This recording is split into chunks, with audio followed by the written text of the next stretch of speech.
I'm your host, Annie Bowles, and this is News du Jour.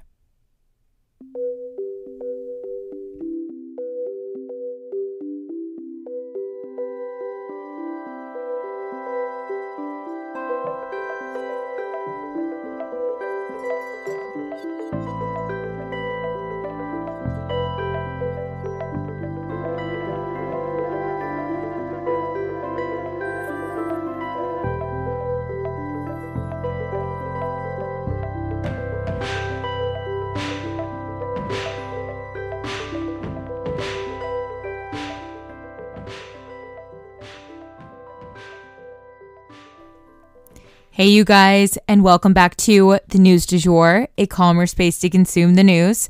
So as a quick reminder, this Friday is Good Friday. I'm Catholic. This is our Holy Week, and I'm going to be taking the day off. So Friday there will be no episode. Thursday will be the last one for the week. I appreciate your understanding. And in a mini story that is kind of related, Pope Francis just left the hospital. As it turns out, he was suffering from bronchitis that caused his infection in his throat, but he's feeling a lot better and headed home to recuperate. So most of today's episode will be spent discussing Trump and sort of setting the scene for what could go down today. It's set to be a historical day and a very big one with a lot going on. And there's been a lot going on since the indictment went down. So I kind of want to touch on a few different things, but mostly Trump related. And then we'll have one more story for you guys at the end. Let's get into it. So Trump landed in New York, his hometown, yesterday to face the music. But let me tell you, this indictment may have been the best thing to happen to Trump's reelection campaign. Let's face it. He is the name on everyone's lips this week after months of kind of hanging out in the shadows. And now we're seeing that attention reflected in his campaign contributions. So those who consider Trump to be wronged in this indictment or a victim here are flocking to his campaign to donate. According to NPR, the campaign has raised over $5 million in the first 2 days since his indictment alone. At the end of the day, the only legal requirements to be able to run for president are being a natural-born citizen and being over 35 years of age. That's it. So even if Trump were convicted, even if he went to prison, he could still technically run the country. It's a bizarre thought, given that having any kind of criminal conviction would have tanked a political campaign from the outset in the past. But President Trump is anything but ordinary. To me, the mood right now, it's almost taking us back to the days of the Trump presidency, where it's impossible to tell where things are going from day to day. It's the chaos, the uncertainty, the unprecedentedness of it all. And of course, with him right at the center. He is where he loves to be. His campaign is pumping out emails, almost promoting his indictment, seeing as it is sure to stir up emotion with his base and compel them to give their hard-earned money to participate in his quest for justice from a swampy deep state. He even emailed out a timeline of how he plans to turn himself in to authorities, making sure his followers know his every move and exactly what he will be subjected to, including fingerprinting and having his mugshot taken. But it's important to note, he will then fly back to Florida to give a prime time statement from his Mar-a-Lago estate, complete with the spotlight that he so adores.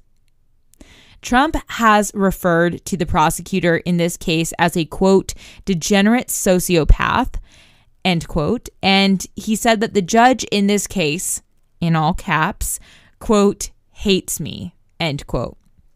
Setting up the lead characters in his show to be out to get him.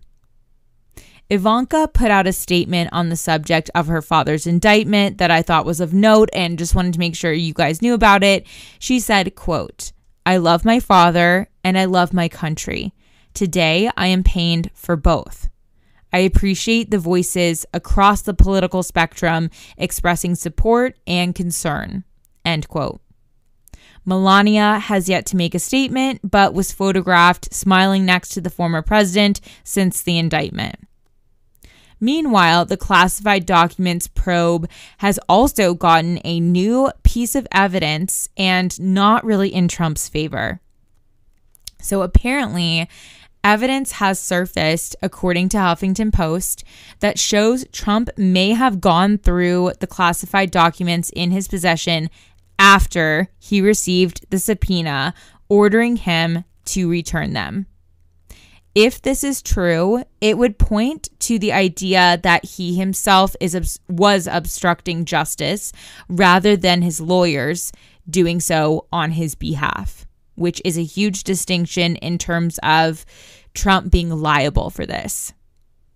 It's not good for him, and this is not even the case that's being brought in New York. This is a completely separate investigation that's going on in DC. If you guys remember, he also has an investigation and potential case going down in Georgia as well, if you guys remember.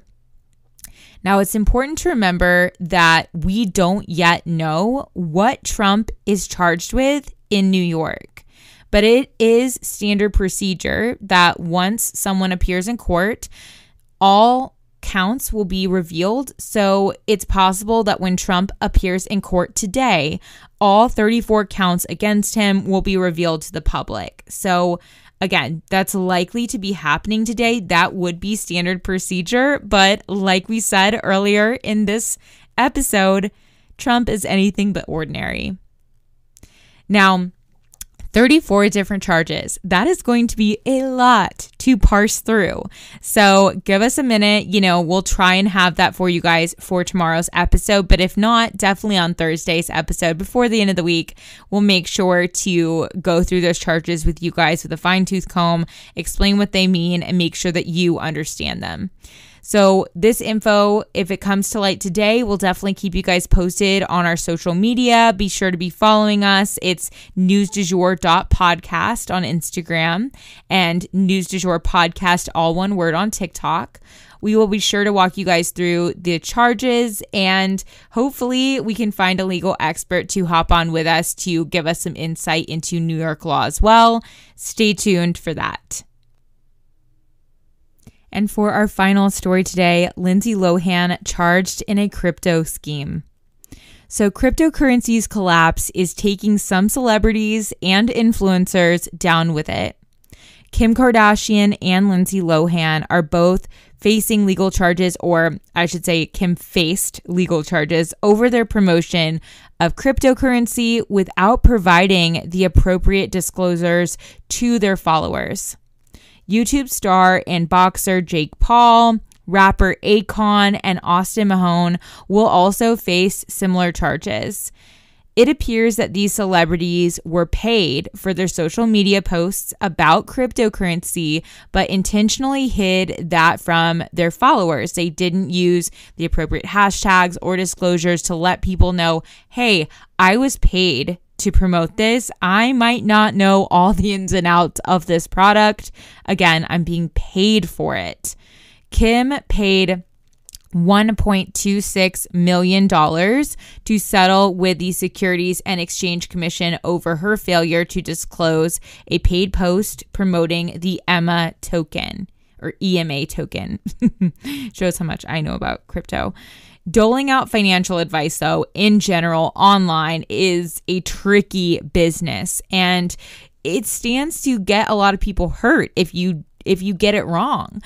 And that effect is completely multiplied, as we know, when a major influencer or celebrity gets involved, as the offerings are just blasted out to a much wider audience and stand to hurt more people. As someone who does influencer work myself on our social media platforms, I know how important it is to always hashtag ad and use transparency with your audience to build trust with your followers, because that is what your platform is going to amount to at the end of the day, is how much trust your followers have or don't have with you. So that for today, you guys, is the news du jour. Today, I wanted to leave you guys with the quote: be like a flower, survive the rain, and use it to grow. If you enjoyed this episode, please subscribe on whatever podcast platform you use to listen. A rate and review or shout out on social media would mean the world to us and help us be able to keep creating the news du jour. But the best way to support all of our work is to become a patron at www.patreon.com/sugarfreemedia. You can also follow us on social media under sugarfreemedia.co on Instagram and just sugarfreemedia, all one word, on TikTok. We appreciate you listening and look forward to telling you about the news again next time on News du Jour. Broadcasting from Oklahoma.